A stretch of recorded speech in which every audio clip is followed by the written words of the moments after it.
कि एक सेठ जी के घर में उन्होंने एक महात्मा जी को बुलाया प्रसाद के लिए, भोजन के लिए। महात्मा जी आए, दोपहर का समय था, खूब बढ़िया स्वागत किया, सुंदर आसन पर बिठाया, प्रसाद पवाया। और जब प्रसाद आदि पवा दिया, महाराज प्रणाम किया, महात्मा जी आशीर्वाद देकर चले गए। इतने में उनका जो बेटा था सेठ जी का, उनने अपने पिताजी से, सेठ जी से कहा, बोले पिताजी एक बात है। बोले बताइए।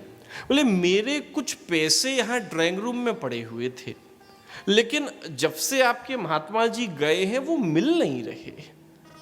बोले कहें तो पूछ ले। सेठ जी ने डांटा, कैसी बात करता है, तुझे सोचना भी नहीं चाहिए, तू ऐसी बात करता है, तो शर्म नहीं आती। बोले कभी इस बारे में दोबारा मुझसे बात कर मत लेना।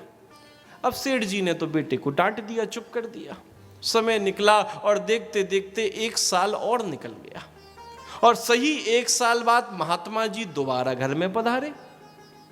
और जैसे ही उनका घर में आगमन हुआ, वो जैसे ही वहां पर आए, उसी समय महाराज सेठ जी ने स्वागत किया, सुंदर आसन पर बिठाया और उनकी रसोई की व्यवस्था के लिए नेक रसोई की ओर वो चले गए। और जैसे ही रसोई की ओर वो पहुंचे, उसी समय महाराज वो लड़का वहीं पर आ गया। अब लड़के को लग रहा था, बोले पहले तो मौका मिला नहीं, अब महात्मा जी अकेले हैं, इनसे पूछ लेता हूँ। और उसी समय महाराज उनके पास पहुंच गया। बोले महात्मा जी आप बुरा मत मानिएगा, लेकिन एक छोटी सी बात थी, आप बुरा मत मानिए, अदरवाइज मत लीजिएगा, बस एक छोटी सी बात मेरे 1 साल से मन में चल रही थी, आपका दर्शन नहीं हुआ, आपका आज ही आगमन हुआ है। बोले आपको याद है कि आज से ठीक 1 साल पहले भी आप हमारे घर पे आए थे? हाँ हाँ बिल्कुल याद है। बोले उस समय, बोले मेरे कुछ खुले पैसे यहाँ पर पड़े थे, लेकिन आपके जाने के बाद से ही वो नहीं मिल रहे हैं, आप बुरा मत मानिएगा, मैंने सोचा आपसे पूछ लूँ। जैसे उन्होंने ये बात कही, महात्मा जी की आंखों से आंसुओं की धारा बहने लगी, टप टप करके आंसू बहने लगे। महाराज इतने में ही सेठ जी आ गए। उनने देखा महात्मा जी रो रहे हैं, ये उनका लड़का खड़ा है, उसे बड़ा क्रोध आया। बोले तुझे चैन नहीं था, तुझसे मैंने इतना मना किया था, तुझे चैन नहीं था, तूने कैसे पूछ लिया उनसे, मैंने तुझसे मना तो किया था, देख महात्मा जी रो रहे हैं। इतने में महात्मा जी बोले महाराज सेठ जी एक बात कहूं, मैं इस बात से नहीं रो रहा कि इसने मुझसे पूछा। बोले तो किस बात से रो रहे हो?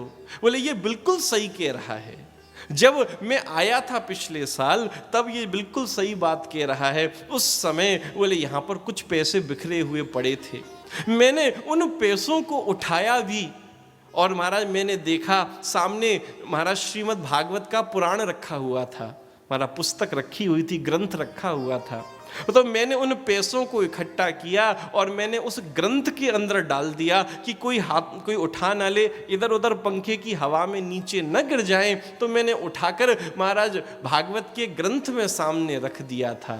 लेकिन मुझे रोना इस बात पर आ रहा है, मैंने ये सोच कर रखा था कि भैया सुबह शाम तो भैया भागवत जी खोलते ही होंगे, एक अध्याय तो पढ़ते ही होंगे, तो जब भागवत जी खोलेंगे तो अपने आप वो रखे हुए पैसे मिल जाएंगे। रोना तो मुझे इस बात पर आ रहा है कि 1 साल हो गया किसी ने उस ग्रंथ को खोलकर भी नहीं देखा।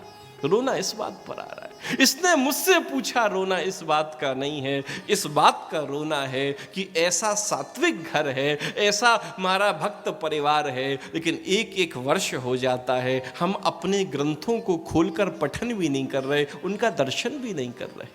हमारा सेठ जी का लड़का गया, हमारा सामने ग्रंथ को जैसे ही खोला, सामने शोकेश में लगे हुए थे, जैसे ही ग्रंथ को खोला तो सारे पैसे उस पर पड़े हुए थे।